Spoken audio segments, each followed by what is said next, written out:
بسم الله الرحمن الرحيم الحمد لله رب العالمين وأصلي وأسلم على رسول الله صلى الله عليه وسلم وعلى آله وأصحابه أجمعين أزكى صلاة وأتم تسليم وبعد أول كتاب الوصايا باب ما جاء فيما يؤمر به من الوصية وبسند المتصل منا إلى الإمام أبي داود سليمان بن الأشعث السجستاني رحمه الله قال: حدثنا مسدد بن مسرهد قال حدثنا يحيى بن سعيد عن عبيد الله قال حدثني نافع عن عبد الله يعني ابن عمر رضي الله عنهما وعنهم عن رسول الله صلى الله عليه وسلم قال: ما حق امرئ مسلم له شيء يوصي فيه يبيت ليلتين إلا ووصيته مكتوبة عنده.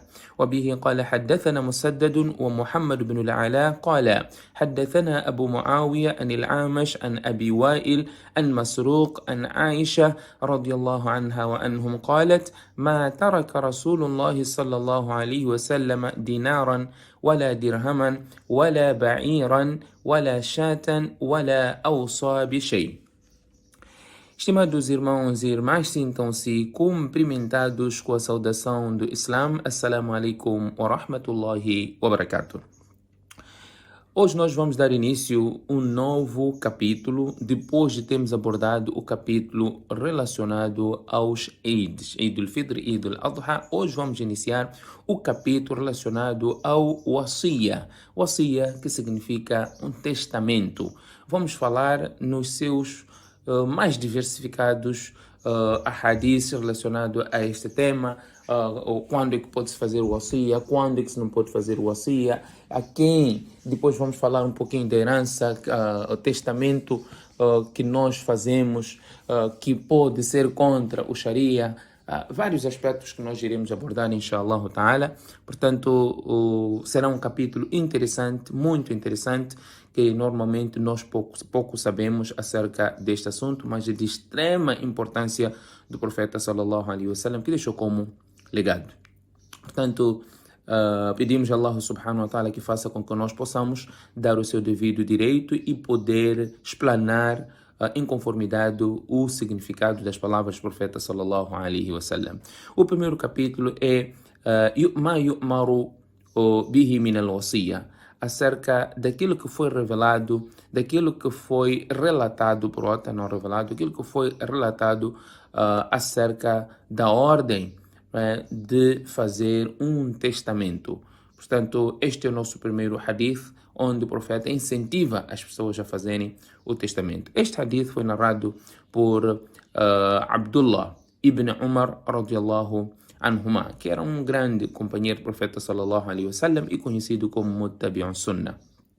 Ele, o profeta sallallahu alaihi wasallam, diz: Ma haqqu mri'in muslimin lahu shay'un yusi fihi yabitu laylatayn illa wa wasiyatuhu maktubatun indah.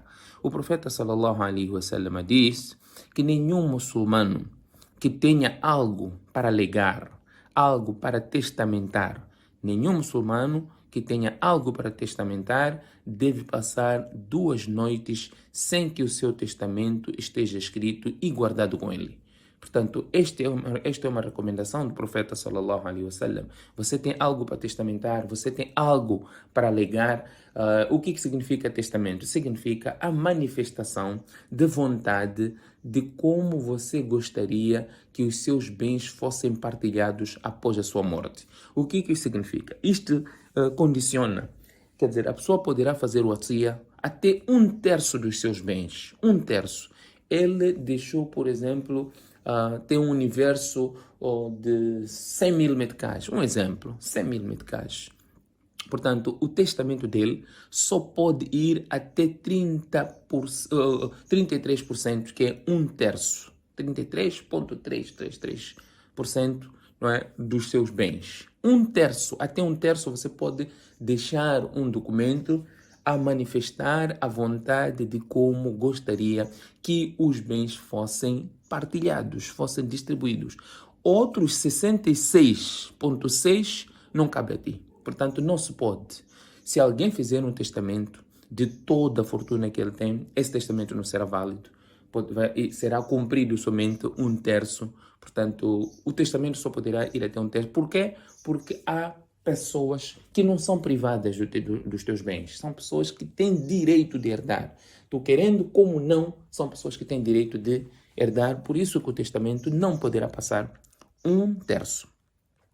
Portanto, dizia que o profeta sallallahu alaihi wasallam que deixou esse legado, você tem bens e gostaria que estes bens fossem partilhados de uma certa forma, portanto, até um terço, você tem que ter o teu testamento pronto e não protelar, mas não fazendo o testamento. Antes de explicarmos as ilações neste hadith, vamos para o segundo hadith que Imam Abu Daud nos menciona. Ele menciona um hadith narrado por Aisha radiallahu anha, onde Aisha diz: ما ترك رسول الله صلى الله عليه وسلم دينارا ولا درهما. O profeta sallallahu alaihi wasallam não deixou nenhuma moeda de ouro, nem sequer uma moeda de prata. ولا بعيرا, nem deixou um animal para se montar. ولا شاة, nem sequer uma ovelha ou um cabrito. ولا أوصى بشيء. E o profeta sallallahu alaihi wasallam não fez nenhum wasiya, não deixou nenhum testamento no sentido de direcionar como é que os seus bens tinham que ser partilhados após. E não só, nós veremos que os profetas sallallahu alaihi wasallam, a herança do profeta sallallahu alaihi wasallam, como o que era a herança do profeta sallallahu alaihi wasallam, neste capítulo nós também iremos falar. Aqui porque o profeta sallallahu alaihi wasallam não deixou este testamento, nós a posterior iremos, inshallah, abordar.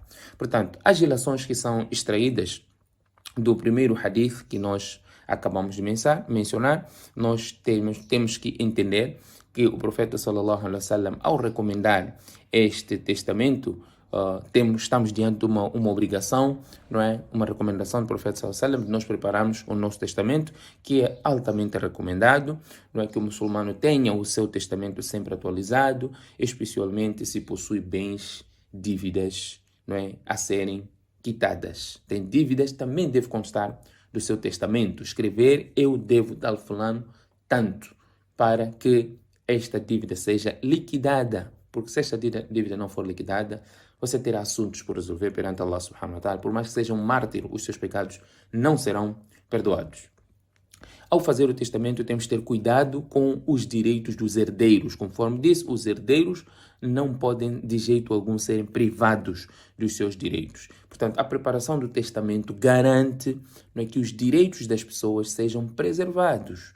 Portanto, evitando disputas ou injustiças após a morte. Estamos aqui a falar sempre, quando falamos do testamento, é para benefício daqueles que não herdam. Quem não herda ou por outra, quem são os herdeiros? Os herdeiros são, para o descendente, a sua ascensão. Os pais do falecido são herdeiros, os filhos do falecido são herdeiros, assim como o cônjuge do falecido é herdeiro ou são herdeiros. Portanto, não para além deste círculo. O que vier para além deste círculo é exceção. Na ausência desses que estão aqui, portanto, outros herdam. São os pais, os filhos, não é? E cônjuge, seja marido ou esposa.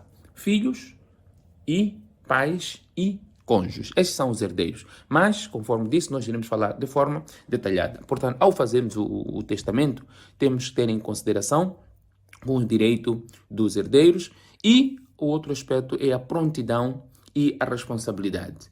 Portanto, a referência onde o profeta sallallahu alaihi wasallam disse: não pode passar 2 noites, implica que o muçulmano deve ser diligente em preparar o seu testamento, mesmo que o momento da morte seja incerto. Você tem que ter seu testamento. Você não sabe quando você vai morrer, isso é óbvio, mas o teu testamento deve estar pronto, não é, para que, se a morte bater a porta a qualquer momento, você não ter, não é, que já se preparar com o testamento, porque você nem sequer vai ter tempo de assim proceder.